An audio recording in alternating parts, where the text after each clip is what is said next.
Okay. Hi, magandang gabi po sa inyong lahat. Ito, panoorin po natin itong revelation ni Mayor Fitz Diaz. Si Mayor Fitz Diaz ay mayor po sa isang lugar dyan sa Negros Oriental. At bilang mayor dyan sa isang lugar sa kanilang probinsya, ay saksi siya sa mga nangyayaring kasamaan ng ilang grupo dyan sa kanilang lugar. At kung kayo mga kaibigan ay medyo kinilabutan na sa nabalitaan natin dati tungkol sa mga ampatuan, grabe po ang ginawa nila ng mga ampatuan doon sa kanilang lugar. Ginawa nila, pinatay nila yung mga kalaban nila sa politika, ibinaon sa lupa yung mga bangkay, at di kalaunay na diskubre, kaya iba sa kanila na parusahan. So ganun katindi yung nabalitaan nating nangyari dun sa lugar ng mga ampatuan. Pero ngayon mga kaibigan, mas kikilabutan kayo dito. Mas matindi po ang nangyayari dito po sa lugar ng Negros Oriental. Kung medyo kinalabutan na kayo dun sa ampatuan, mas kikilabutan kayo sa mga ginawa ng mga Teves. Grabe mga kaibigan. Dito ay maririnig natin ang iba pang mga kasamaan na ginawa ng organisadong grupong ito. At maririnig din natin kung sino-sino yung mga pinatay ng grupong ito dyan sa kanilang lugar sa Negros Oriental. Kaya hinihimo ko po kayong panoorin itong video. Marami kayong malalaman dito na hindi inilalabas sa mainstream media. Kaya kung gusto niyo pong malaman talaga ang totoo, kung gusto niyo pang malaman kung ano pa yung mga ginagawang mga kasamaan ng grupong ito na pumatay kay Governor Digamo, ito po, panoorin po ninyo itong video ito. Una, salamat ako sa lahat ng sumuporta sa nakita namin yung mga vloggers na umakampi sa mabubuting tao, kumakampi sa matitinong tao, kumakampi sa hindi kriminal at demonyo. Thank you po, saludo po kami sa inyo. At yung live namin, nakita namin, parang kinuha yung clip para ma-spread naman kasi they have a lot of followers. So pasalamat kami ngayon sa inyo para hindi naman mamatay yung issue kasi gusto nila itong lihisin ng mga binabayarang vloggers. Masakit to eh. Masakit yung bayad eh. Kasi very obvious. Itong kumakampi sa kanila, lahat ng sasabihin, hindi lang ako. Sasabihin ni Benhur, sasabihin ni DOJ, pati pagkamatay ni Gob, ilihis pa nila. Di ba? So kayo pa ngayon ang biktima. So sila pa daw ang biktima. So these days, it's very alarming because of social media, but we are very grateful that marami pa rin na Pilipino ang sumusuporta sa tamang daan. First, salamat sa lahat also from lahat ng supporters namin na nagbi-message, nagbibigay ng information sa mga family ng biktima na nabuhayan or kahit hindi itong kasamang group kasi ang daming pinatay. Nagmamalinis to lately. Lahat ng station binigyan ng slot in interview. Hindi na nangyari ni Janice yun eh. Pero sa kanila nangyari. Mayroong 1 hour interview, mayroong 30 minutes interview, one-on-one interview in the mga sikat na network. Nagmamalinis. Ang kapatid ni Arne, si Henry, nagmamalinis na ngayon. Pero before that, puntahan natin yan mamaya. Ang sabi ni DOJ, 99% na case solved ito.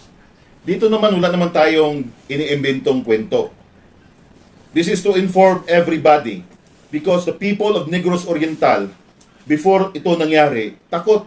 Biruin mo, mayroong doktor nag-drive, inobertikan lang nila yung convoy, hinabol hanggang Robinson. Nagla-live yung doktor ng mga panahong yun. Hinabol nila Cortez. Diba? So ganito to, walang sinabi yung mga ampatuan dito. Mas worse, marami na mga ampatuan, pasensya na, yung ampatuan na mayroong na convicted na mga ampatuan. Wala yung sinabi dito sa pamilyang ito at grupong ito. Kasi they are organized group. Andun na lahat sa kanila. Sugal, killings, droga, andun na lahat. Now, bukas, feeling ko, merong press conference. Kasi sabi ni Monday, di ba?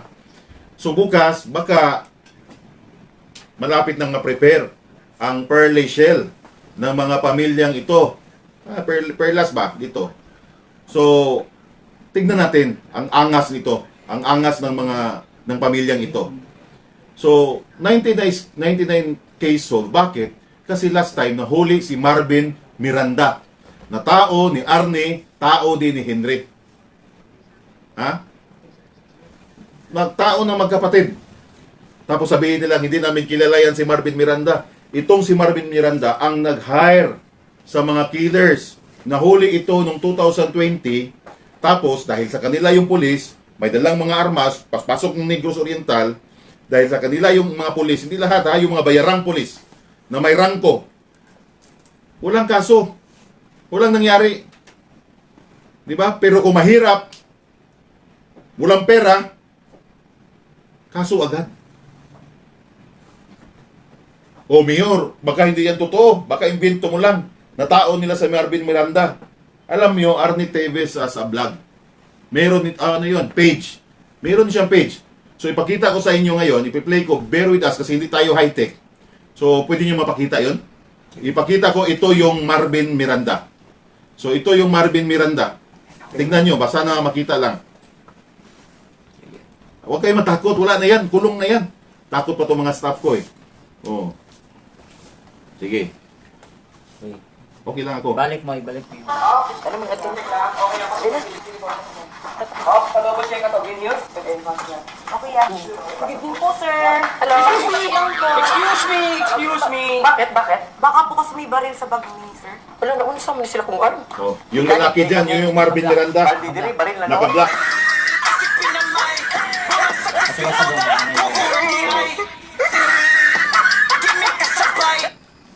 Oh, pakita natin yung photos na nahuli siya. Ito yung photos na nahuli yung Marvin Miranda.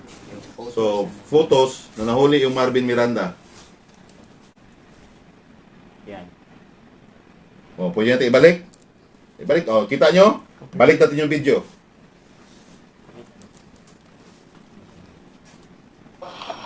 Ano mga ito? I-post pag magklaro, i-post nyo. Iwasan na. Maklaro na yung langya. Okay, yeah. Good evening po, sir. Hello. Excuse me. Bakit? Baka po kasi may baril sa bag ni sir. Wala, nauna sa mga sila kung ano. Gigani, kayo kuning. Baldi diri, baril na noon. Ayaw, ipatiwasan lang. Diba sabay? Lahat katong gatindog siya. Hindi maklaro na. Pwede nyo naman ma-post sa ano yan eh. Makita nyo naman pag yung post nyo after the live. Pwede nyo i-post, i-compare nyo yung mukha. So ngayon, sino sinungaling? Coincidence? Na andun siya? Arn? Hen? Axel? Saan naman eh? Ano na to? Ha? Sinungaling kami? Oh, baka sabihin na naman ng mga vloggers nyo, invento lang yan. Andun yan sa vlog nila. Ha? Negrosanon pamatyon. Oh, pamatyon. Ano ba yun? Negrosanon papatayin ba yun? Ano, palanggaon. Oh. Ano ngayon? Sino sinungaling? Marvin Miranda, last na nahuli, last na piece para makumpleto na yung kaso. Kaya 99% sold na to kasi wala na, ito na. Tapos na ang boxing. At may hustisya na rin. Si Gov, hindi lang si Gov at lahat ng pinatay. Hindi lang yung pinatay at daming pinatay dito sa Negros. Kaya sabi ko sa mga vlogger, pumunta kayo sa Negros. You talk kasi hindi kayo taga dito. Pero kung taga dito kayo, kung alam nyo lang kung anong takot ng mga tao sa mga parang Panginoon dito, pwede ko makita yung lahat ng pinatay nila. Hindi pa kasali yung iba ha. Bob, saan yun? Yes. Yung copy. Mga pinatay lahat. Apo. Here. Oh. Lahat ng pinatay, I will mention. Ha? Para hindi gawa-gawa.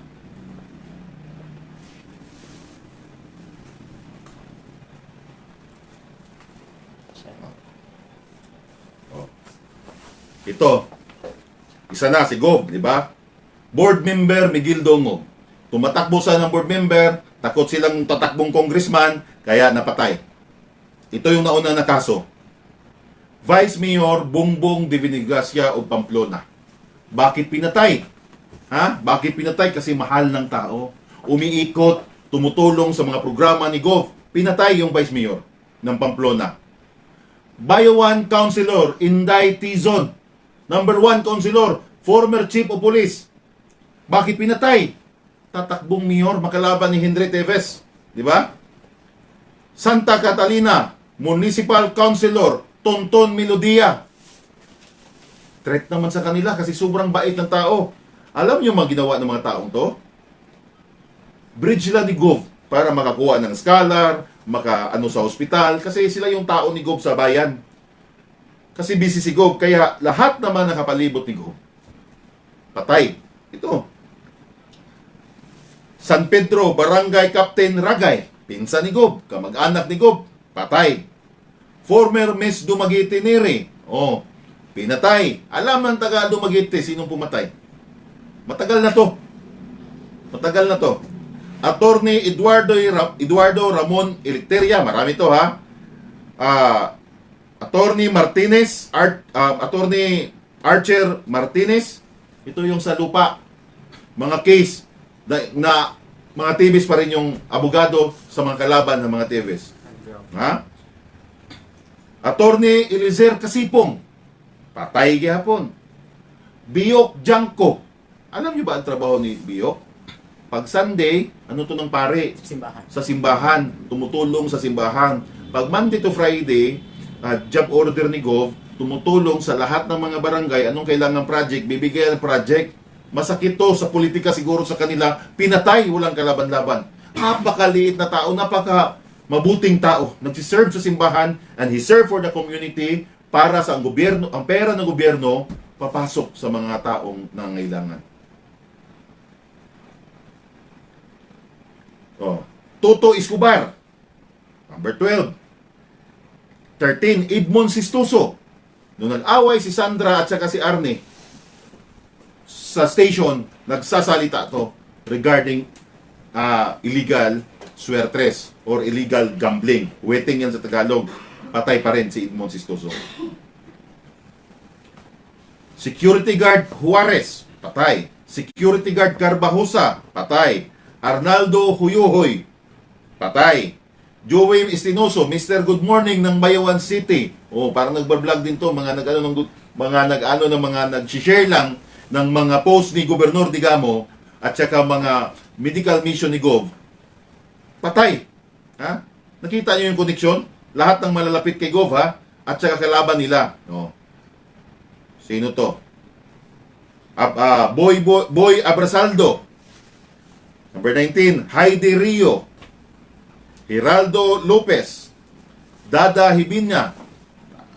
I-mention ko to kasi ito naman lahat, darating to, pag inimbitahan kami sa Senate, kompleto to. Anong rason? Ha? Bobong Pibida, Barangay Captain of Fatima, Kinkito. Nanding Sala, si Pasito Libron, patay. Ricky Escoria, masakit ito kay Ricky, pati asawa, pinatay din. Si wife of Ricky Escoria. Romel D. of Dumaguete. Kasi sa numbers game to. Bukad, former auxiliary of police of Bayawan. Rio Shason. 32, Lester Bato. 39, 7 others killed with Governor Digamo, yung 7 namatay. Ito, police officer, patay din. Ferdinand Escalante, Elisa Badayos, 2 companions of Heidi Rio. Eleuterio Moises, barangay captain of one of the barangays of Dawin, Negros Oriental. Barangay councilor of Barangay of Dawin, Hector Palma, anak ni Ate Gina Palma, kasi Gina Untay Patyon, yung nanay sa napatay, hindi namatay, ang anak yung pinatay. Tapos, ang sakit, ng mga polis, kinasuhan pa ng illegal position yung husband. Napatayan pa kayo, tapos after, kinasuhan pa. At Chung-ong, kasi yung pinsan niya, yung binaril yung mga Apchan, nagsabi na mag-ingat ka, pumunta sa kanila, kinabukasan patay. Shaton, Alfie Gaspar, si Alfie, kababata na mo, nga dito sa kagobernador, katong nung una pinapatay si gobernador, pumunta to doon, sumama si Alfie sa paghuli, kinabukasan, patay si Alfie. Meron pa dyan, mga taga-Shaton, fisherman, pumunta ng Bayawan, ng isda, minasaker, 5 ang patay, taga-Salag, Shaton, Negros Oriental. Ang bata lang ang nabuhay. Kasi sabi ng bata, palipat-lipat siya, nasa ilalim siya ng tubig, ng dagat. So minasaker ito. Di pa kasali dito yung mga maliit na tao na inaagawan ng mga lupa. Hindi pa kasali ito yung may lupa na bibilhin nila sa halagang sila lang ang magsabi kung magkano. Sabihin nila, okay na ba yan? Or gusto mo bang mabuhay? Or gusto mo mamatay? Ganun kahirap dito sa Negros Oriental nung mga panahong hindi pa kami naririnig ng national government. No, ano nga ito? Kasamahan namin lahat? Or kalaban yung lahat? May connect lahat. So, ito mga vlogger, or ito mga pamilyang to, nagmamalinis, I don't know kung makatulog pa ba kayo every night. Meron pang pinutulan ng kamay dito, takot lang, ayaw lumantad. Ha? Pinutulan ng kamay, 2 kamay. Meron pa mga binugbog. Sige. Ako, I promise not to tell, pero gamay, maliit na lang. Meron akong sasabihin, maano lang ako sa tao eh. Baka mamatay. Kasi ayaw niya, magpaproteksyon siya eh. Wala pa siya, not in the custody of the government pa. But maraming babaeng binugbog, tinutukan ng baril ng mag-amang ito. Marami. Abuse sa mga babae. Hello, mga nanonood dyan. Mag-subscribe po kayo sa Batang Maynila Toys. Ay, mali, ganyan pala.